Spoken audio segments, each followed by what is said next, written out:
नाज़रीन और सामीन, आज की हमारी खबर की सुर्खी है राजस्थान सरकार की उर्दू दुश्मनी बेनकाब।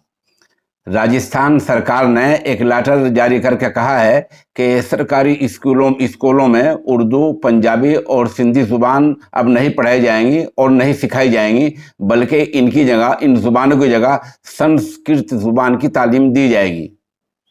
इस लेटर पर वाविला मचा तो राजस्थान के वजीर तालीम जनाब गोविंद सिंह ने वीडियो बयान जारी करके कहा कि ऐसा कुछ नहीं होगा। ये वीडियो बयान हम आपको आखिर में सुनवाएंगे।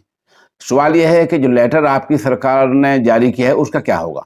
अगर इस लेटर को वापस नहीं लिया जाता है और यूं ही दबा दिया जाता है तो समझ लीजिए कि सरकार धोखा दे रही है। वीडियो बयान जारी करके कहती रहेगी कि उर्दू ख़त्म नहीं की जा रही है, पंजाबी ख़त्म नहीं की जा रही है, और अंदर खाने वो सब कुछ होगा जो सरकार चाह करती है। इसलिए जब तक ये लेटर बाकायदा वापस नहीं हो जाता तब तक बात नहीं बनने वाली है।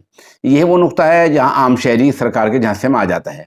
इस मामले को लेकर मेंबर असम्बली जनाब वाजिब अली, मेंबर असम्बली मोहतरमा जाहिदा खातून ने सरकार को बाकायदा ख़त लिखा है और फैसले को वापस लेने की मांग की है। उधर जमीयत उलमा मेवात के जनरल सेक्रेटरी और समाजी खिदमतगार और सरकर्दा समाजी कारकुन मौलाना मोहम्मद साबिर कासमी ने कहा है कि हुक्मनामा वापस नहीं होता है तो उसके खिलाफ राय आम्मा को हमवार किया जाएगा, एहतजाज किया जाएगा, तहरीक चलाई जाएगी। बहरहाल कुल मिलाकर राजस्थान सरकार की उर्दू दुश्मनी बेनकाब हो गई है। और ये आपको बतला दें कि मेवात का इलाका जिस तरह हरियाणा में पड़ता है इसी तरह राजस्थान में पड़ता है। इन लोगों की बूदोबाश रहन सहन यकसा है, तो खित्ते मेवात में इस उर्दू दुश्मनी की ज्यादा मुखालफत हुई है। राजस्थान प्रदेश में शिक्षा विभाग में कक्षा 6 से 8 जो सरकारी स्कूलों में पढ़ाई जाती है वहाँ पर 1/3 भाषा का अध्यापक होता है। अगर वहाँ पर उर्दू के बच्चे ज़्यादा होते हैं तो उर्दू का विषय होता है, संस्कृत के बच्चे ज़्यादा होते हैं तो संस्कृत का अध्यापक होता है और विषय होता है।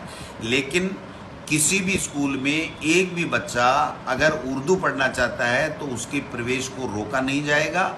और राज्य सरकार इस बात के प्रयास में है और प्रस्ताव विचाराधीन है सरकार के सेक्रेटरीट में, और वो मंत्री स्तर तक आएंगे कि हम आगे से ये भी प्रावधान करने का सोच रहे हैं कि कहीं भी किसी भी तृतीय भाषा का बच्चा अगर पढ़ता है तो वहाँ पर हम उसको टीचर उपलब्ध कराएं।